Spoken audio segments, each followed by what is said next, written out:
Krishnaveni aunty గారు, చాలా thanks aunty మీకు. మీ ఆయిల్ వాడిన తర్వాత నా హెయిర్ ఫాల్ మొత్తం తగ్గింది. హెయిర్ గ్రోత్ కూడా చాలా బాగుంది.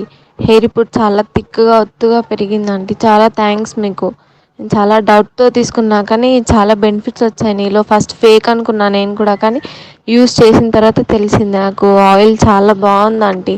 Thank you so much. Krishnaveni aunty గారు, చాలా థ్యాంక్స్ ఆంటీ మీకు. మీ ఆయిల్ వాడిన తర్వాత నా హెయిర్ ఫాల్ మొత్తం తగ్గింది. హెయిర్ గ్రోత్ కూడా చాలా బాగుంది. హెయిర్ ఇప్పుడు చాలా థిక్గా ఒత్తుగా పెరిగింది ఆంటీ. చాలా థ్యాంక్స్ మీకు. నేను చాలా డౌట్తో తీసుకున్నా కానీ చాలా బెనిఫిట్స్ వచ్చాయి నీలో. ఫస్ట్ ఫేక్ అనుకున్నా నేను కూడా, కానీ యూస్ చేసిన తర్వాత తెలిసింది నాకు ఆయిల్ చాలా బాగుంది aunty. Thank you so much.